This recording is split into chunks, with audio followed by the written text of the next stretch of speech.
हरिओम प्रिय आत्मन, जय माता जी। स्वागत है आपका आज के इस वीडियो में। प्रिय आत्मन, इस संसार में हर व्यक्ति की किस्मत एक जैसी नहीं होती। अपने वर्तमान कर्मों और संचित कर्मों के आधार पर ही हर व्यक्ति के जीवन की स्थिति बनती है।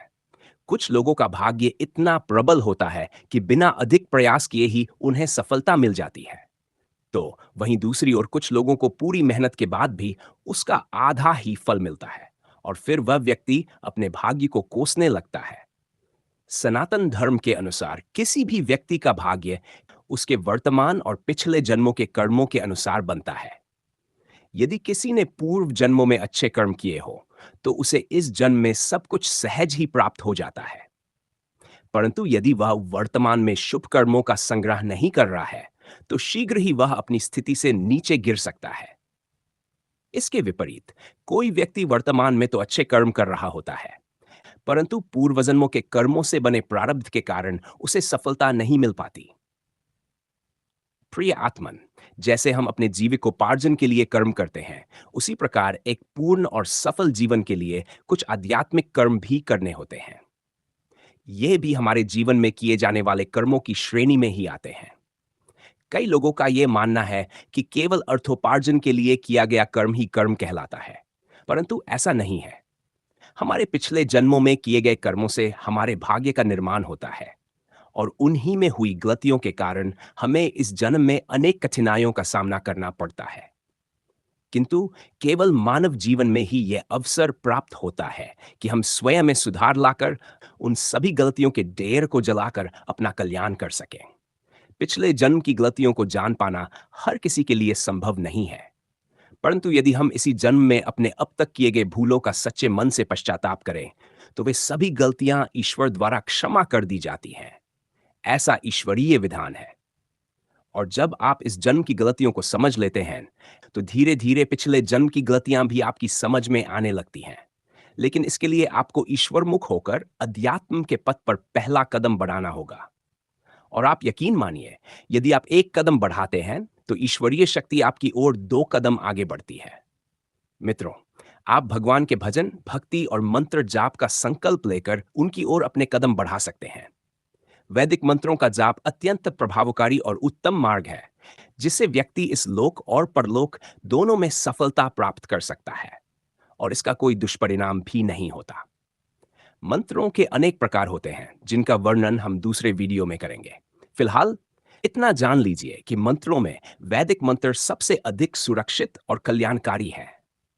ऐसे वैदिक मंत्र जाप से व्यक्ति अपने भाग्य का लिखा बदल सकता है। पूर्व काल में कई महापुरुषों ने ऐसा कर दिखाया है। केवल मृत्यु पर ही किसी का वश नहीं है, परंतु अकाल मृत्यु तक को भी व्यक्ति अपनी भक्ति और साधना से टाल सकता है।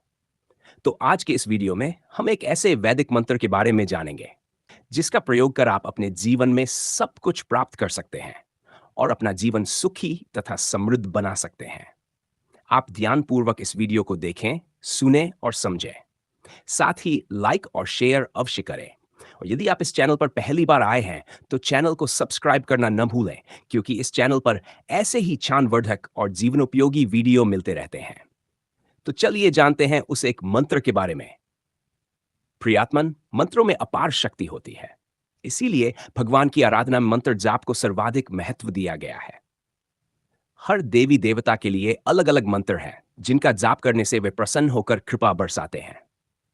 ये मंत्र जीवन में सुख, समृद्धि, सफलता और इष्ट सिद्धि प्रदान करते हैं। हर प्रकार के दुख और क्लेश को दूर कर दोनों लोगों को सुधारते हुए हमें समर्थ और संतुलित बनाते हैं। इनमें से कुछ मंत्र अत्यंत शक्तिशाली और तुरंत प्रभावी होते हैं और उनमें गायत्री मंत्र सर्वोपरि है, शीघ्र फलदायक और सर्व कल्याणकारी। तो आइए जानते हैं गायत्री मंत्र का महत्व, उसका जाप विधि और उसके लाभ। ओम भूर्भुवः स्व तत्सवितुर्वरेण्यं भर्गो देवस्य धीमहि धियो यो न प्रचोदयात्। ये गायत्री मंत्र है, ये आप सभी जानते होंगे। ये इतनी शक्तिशाली और तत्काल प्रभावी है कि इसके महात्म्य का वर्णन करना कठिन है। वेदमाता गायत्री के मंत्र जाप से मनुष्य की समस्त मनोकामनाएं पूर्ण होती हैं, बुद्धि प्रखर होती है और ज्ञान में वृद्धि होती है। गायत्री मंत्र को धरती की कामधेनु कहा गया है, जो सभी इच्छाओं को पूर्ण करने वाली है। गायत्री मंत्र ही पारस है, गायत्री मंत्र ही कल्प वृक्ष है। केवल इस एक मंत्र के साधन से सभी मनोवांछित कामनाएं पूर्ण हो जाती हैं। माता गायत्री के शरण गए हुए भक्त को किसी भी प्रकार का दुख या शोक नहीं होता, वह सर्वसमर्थ बन जाता है। भगवान श्री कृष्ण ने भी श्रीमद् भगवद गीता में कहा है, छंदों में मैं गायत्री हूं। शास्त्रों में गायत्री मंत्र को अत्यंत शक्तिशाली बताया गया है। आप स्वयं इसका अनुभव कर सकते हैं। इसके उच्चारण से तत्काल ही आपके शरीर की प्रत्येक नस में एक अद्भुत कंपन, एक दिव्य स्पंदन उत्पन्न होता है। गायत्री मंत्र को महामंत्र कहा गया है। यह 24 अक्षरों से निर्मित है और इन 24 अक्षरों में 24 देवताओं की शक्तियां समाहित है। यदि इस मंत्र के अर्थ को समझकर एकाग्रता और श्रद्धा के साथ इसका जाप किया जाए, तो साधक का शरीर सकारात्मक ऊर्जा से भर जाता है। इन 24 अक्षरों का संबंध 24 अवतारों, 24 ऋषियों, 24 शक्तियों और 24 सिद्धियों से है। इसलिए जब कोई भक्त इस एक मंत्र का निष्ठापूर्वक जाप करता है, तो उसे अन्य किसी मंत्र की आवश्यकता नहीं रहती। इस एक मंत्र में संपूर्ण सृष्टि के सभी देवता विराजमान हैं। इसी कारण इसे धरती की कामधेनु कहा गया है। केवल गायत्री मंत्र ही ऐसा मंत्र है जो शरीरधारी समर्थ सद्गुरु के बिना भी आत्म साक्षात्कार कराने में समर्थ है। इस मंत्र के जाप से अनेक लाभ और सिद्धियां प्राप्त होती हैं। इसका अर्थ है, हम उस प्राण स्वरूप, दुख नाशक, सुख स्वरूप, श्रेष्ठ, तेजस्वी, पाप नाशक, देव स्वरूप परमात्मा का ध्यान करते हैं। वह परमात्मा हमारी बुद्धि को सन्मार्ग में प्रेरित करे, और जब बुद्धि सन्मार्ग पर चल पड़े, तो फिर जीवन में सफल होने से कोई नहीं रोक सकता। अब आइए जानते हैं गायत्री मंत्र के जाप की विधि। गायत्री मंत्र का जाप करने का सर्वोत्तम समय त्रिकाल संध्या माना गया है। पहला, सूर्योदय से पहले से लेकर सूर्योदय के कुछ देर बाद तक का समय। दूसरा, दोपहर के 12 बजे के आसपास का समय। तीसरा, सूर्यास्त से पहले से लेकर सूर्यास्त के थोड़ी देर बाद तक का समय। ध्यान रखें कि मंत्र का उच्चारण शुद्ध और सही हो। जाप के लिए कुश के आसन पर बैठें और पूर्व या पश्चिम दिशा की ओर मुख करके तुलसी या चंदन की माला से जप करें। जाप शुरू करने से पहले अपने गुरु या जिसे आप गुरु रूप में मानते हैं, उनका स्मरण अवश्य करें। यदि आपका कोई गुरु नहीं है, तो आप साईं बाबा, हनुमान जी या भगवान शिव को गुरु के स्थान पर मानकर जाप आरंभ कर सकते हैं।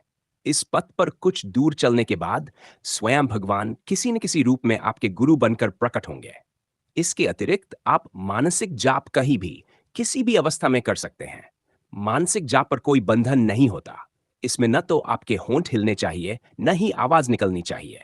बस भीतर ही भीतर जप चलता रहना चाहिए। मानसिक जप के लिए न स्नान आवश्यक है, न आसन, न माला। बस एकाग्र मन और श्रद्धा चाहिए। इसे आप चलते फिरते, उठते बैठते, यहां तक कि सोते हुए भी कर सकते हैं। गायत्री मंत्र जगत माता और जगत पिता दोनों का स्वरूप है। यही शिव शक्ति, लक्ष्मी नारायण, ब्रह्मा सरस्वती, सीता राम और राधा कृष्ण के प्रत्यक्ष स्वरूप है। सोचिए, जब एक छोटा बच्चा अपने माता पिता को कातर भाव से पुकारता है, तो माता पिता ये नहीं देखते कि वह गंदा है या स्वच्छ। वे तुरंत उसे गोद में लेकर सीने से लगा लेते हैं। ठीक उसी तरह प्रिय आत्मन, आप जहां कहीं भी हो, जिस भी अवस्था में हो, गायत्री मंत्र का जाप आरंभ कर सकते हैं। आगे का मार्ग स्वयं आपके सम्मुख प्रकट होता जाएगा। मिलते हैं अगली वीडियो में एक और ज्ञानवर्धक और प्रेरणादायक विषय के साथ। तब तक आप खुश रहें, भक्ति में लीन रहें। धन्यवाद। शुभमस्तु।